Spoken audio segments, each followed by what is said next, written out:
हमारे सहयोगी foreign affairs editor Umashankar Singh इस वक्त फोन लाइन पर हमारे साथ मौजूद है।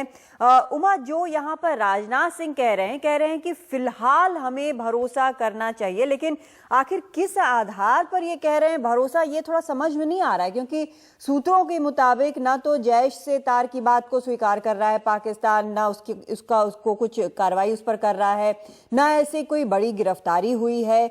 तो ये भरोसा कहाँ से आ रहा है रक्षा मंत्री का, गृह मंत्री का, ये समझ में नहीं आ रहा मुझे। जी देखिए, कल ही जानकारी आई थी कि भारत ने जो सबूत दिए थे पाकिस्तान को, तो उसके आधार पर पाकिस्तान ने जो जांच का काम किया है उसकी इनिशियल रिपोर्ट जो है वो भारत को सौंपी गई है। उस रिपोर्ट की कुछ बातें जो है वो हमारी जानकारी में आई थी, लेकिन आधिकारिक तौर पे किसी भी बात को का खुलासा जो है वो नहीं किया गया है। तो अब जब गृह मंत्री राजनाथ सिंह कह रहे हैं कि पाकिस्तान पे भरोसा करने लायक बात अभी नहीं होनी, पाकिस्तान पे अभी शक नहीं किया जाना चाहिए, उनके कहने का मतलब ये है, तो जाहिर सी बात है कि पाकिस्तान जो है वो डिप्लोमेटिक चैनल के जरिए जरूर कोई ना कोई भरोसा जो है वो भारत को देने की कोशिश कर रहा है। और ये भी ख्याल रखना चाहिए हमें कादम्बनी की, जिस तरह से अमेरिका ने बात की है पाकिस्तान से, जिस तरह से जॉन केरी ने बात की थी पाकिस्तान से, और उसके बाद एक भरोसा जिस तरह से भारत को देने की कोशिश हुई है, तो कहीं ना कहीं कोई मध्यस्थता भी इस बीच में चल रही है और पाकिस्तान पे लगातार दबाव जो है वो बना हुआ है। कल हमने ये भी देखा कि कुछ गिरफ्तारियों की खबर आई, हिरासत में ले जाने की बात आई, लेकिन उसकी आधिकारिक पुष्टि नहीं हुई। इसके अलावा जेआईटी की बात जो की गई थी उसको लेकर आज भी पाकिस्तान की तरफ से कोई आधिकारिक टिप्पणी या आधिकारिक बयान जो है वो नहीं आया है। लेकिन जाहिर सी बात है कि अगर पाकिस्तान ने ऐसा कुछ कहा है, कुछ कम्युनिकेट किया है डिप्लोमेटिक चैनल के जरिए, तो भारत चाहता होगा कि जरूर कुछ वक्त दिया जाए। लेकिन अभी भी इंडिया की तरफ से इस बात को साफ नहीं किया गया है कि 15 तारीख की बातचीत जो है वो होगी या नहीं होगी। अंदेशा व्यक्त किया जा रहा है कि नहीं होगी। पाकिस्तान लगातार भरोसे के साथ कह रहा है कि 15 जनवरी को ही बातचीत होगी। तो क्या कुछ चल रहा है पर्दे के पीछे, क्या कुछ दोनों देशों के बीच किस चैनल के जरिए बात हो रही है, ये बात पब्लिक डोमेन में नहीं है। और गृह मंत्री अगर कह रहे हैं तो हो सकता है कि भारत सरकार का ये आकलन हो कि पाकिस्तान जो है वो शायद इस बार गंभीरता से कुछ कदम उठाए और आतंकवादियों की नकेल कसे। लेकिन ये भी बड़ा इंटरेस्टिंग है उमा, हमने जो बयान सुना गृह मंत्री का, वो कह रहे हैं कि फिलहाल हमें भरोसा करना चाहिए, यानी कि ऑप्शंस बहुत सारे यहाँ पर भी ओपन रखे हुए हैं। जी देखिए, जो मुझे मतलब समझ में आता है कि फिलहाल भरोसा करना चाहिए, वो ये कि अभी जो है वो हमले का जो है 10 दिन बीता है और इतने कम समय में कोई बहुत बड़े कदम की उम्मीद पाकिस्तान से नहीं की जा सकती है। और जिस तरह से भारत ने जोड़ा है विदेश सचिव स्तर की बातचीत को पाकिस्तान की तरफ से उठाए जाने वाले कदम से, एक्शन से, तो ऐसे में हो सकता है कि भारत ये सोच रहा है कि पाकिस्तान को और वक्त दिए जाने की जरूरत है। लेकिन इस बीच में विदेश सचिवों के बीच की बातचीत जो है वो कहीं फंसती नजर आ रही है। कादम्बनी, बहुत शुक्रिया आपका उमाशंकर इस पूरी जानकारी के लिए, और काफ़ी विस्तार से और पॉइंट वाइज बताया हमारे सहयोगी ने। लेकिन इस पर हमें बात करने के लिए हम चलते हैं, चर्चा करने के लिए चलते हैं। हमारे साथ खास मेहमान हैं, बीजेपी के प्रवक्ता है डॉक्टर सुधांशु त्रिवेदी हमारे साथ जुड़ रहे हैं। सुधांशु, जो बयान आया है आज गृह मंत्री का, वो कह रहे हैं कि हमें फिलहाल भरोसा करना चाहिए, तो पाकिस्तान पर फिलहाल भरोसे की वजह क्या है? देखिए, वैसे तो पाकिस्तान की जो पिछली फितरत रही है तमाम घटनाओं में, वो ऐसी रही है कि उसके ऊपर सहज भरोसा करना मुश्किल नजर आता है। इस बार की घटना मगर पिछली बार से थोड़ा भिन्न रही। ये पहला मौका है भारत और पाकिस्तान के बीच में जब किसी आतंकवादी घटना पर वहां के प्रधानमंत्री ने स्वयं फोन उठाकर भारत के प्रधानमंत्री से बात किया है। वहां के राष्ट्रीय सुरक्षा सलाहकार ने यह कहा है कि हमारे राष्ट्रीय सुरक्षा सलाहकार ने जो चीजें दी हम उसके ऊपर एक्ट करेंगे। इतना ही नहीं, वहां के प्रधानमंत्री ने अपने सेना अध्यक्ष को भी कहा है। और अगर आप पाकिस्तान मीडिया की रिपोर्ट भी पढ़ लें तो पहली बार पाकिस्तान की मीडिया ने भी एक पॉजिटिव चीज दिखाई है। फिर भी मैं नहीं कह रहा हूं कि पूरी तरह भरोसा करना चाहिए, मगर हालात में कुछ बदलाव दिखा है, तो इस कारण से एक मौका देना चाहिए ताकि हम ये देखें कि वो कितना ईमानदारी से अपनी उस बात पर नजर आते हैं जो वो कह रहे हैं। लेकिन अभी तक सुधांशु, जो हमें पता चल रहा है, जो हम सामने देख रहे हैं, कोई पुख्ता ऐसी कार्रवाई नहीं की है पाकिस्तान ने जिसके कारण एक बेनिफिट ऑफ डाउट दिया जाना चाहिए या कहना चाहिए कि फिलहाल हम भरोसा कर रहे हैं, या क्या कुछ ऐसी जानकारी है जो हमें नहीं पता है? देखिए, कुछ जो बहुत ही अंदरूनी जानकारी होगी तो वो तो सुरक्षा एजेंसीज के पास होगी या इंटेलिजेंस एजेंसीज के पास होगी या रक्षा मंत्रालय या एनएसए लेवल पे जो सूचनाओं का आदान प्रदान हो रहा होगा। मैंने अभी इससे पहले जो आपसे बोला वो जो हमें पब्लिक डोमेन में दिख रहा है, जो पॉस्चरिंग दिख रही है, उसमें इस बार और पिछली बार से भारी अंतर है। मगर फिर भी जो गृह मंत्री ने कहा है वो एक प्रकार का सतर्क आशावाद है। उन्होंने फिलहाल वर्ड जो कहा है इसका मतलब एक कॉशियस ऑप्टिमिज्म। हम ऐसा नहीं कि हम कोई उस पर भरोसा ही किए ले रहे हैं, मगर हम सतर्कता के साथ भरोसा कर रहे हैं। अच्छा, लेकिन एक ये और बात, सतर्क आशावाद की जो आप बात कर रहे हैं, इस सतर्क आशावाद और कल की छुपी हुई चेतावनी जो थी रक्षा मंत्री की कि जो हमें दर्द देता है उसको उसी हिसाब से दर्द का एहसास होना चाहिए, तो इस सतर्क आशावाद और फिलहाल आशावाद दोनों में डिस्टेंस बहुत ज्यादा है सुधांशु।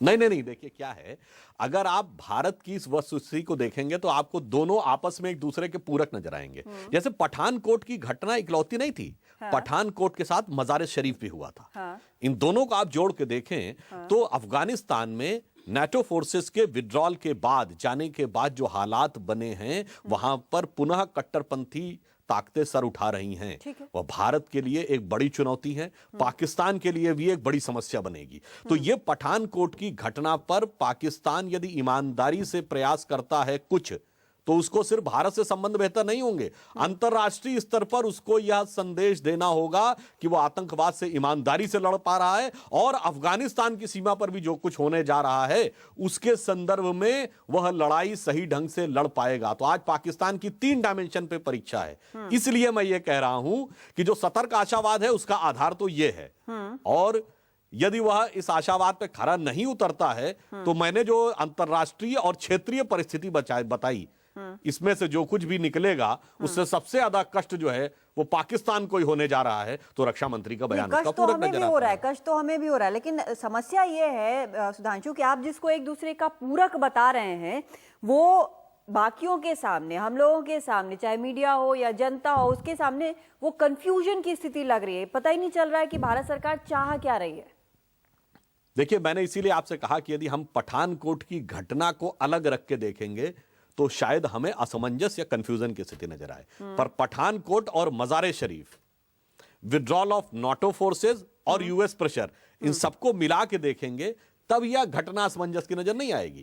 तब हमें पिक्चर स्पष्ट नजर आएगी कि पाकिस्तान को इस बार कुछ एक्ट करना ही होगा, और नहीं करेगा तो वो खुद अपने लिए एक बहुत बड़ी समस्या को नहीं, लेकिन इसमें हम कहाँ खड़े हैं? क्या हम बात कर रहे हैं, हम नहीं कर रहे हैं?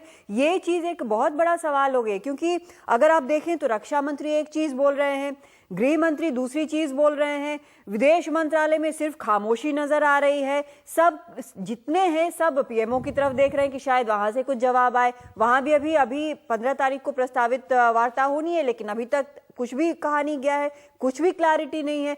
या तो हम इतना भरोसा कर रहे हैं कि हम बातचीत आगे कर ले, या हम बिल्कुल भरोसा नहीं कर रहे हैं। जब तक अगले 2 दिन, 10 दिन, साल भर, जब तक पाकिस्तान कोई कदम ना उठा ले तब तक हम बात ना करें।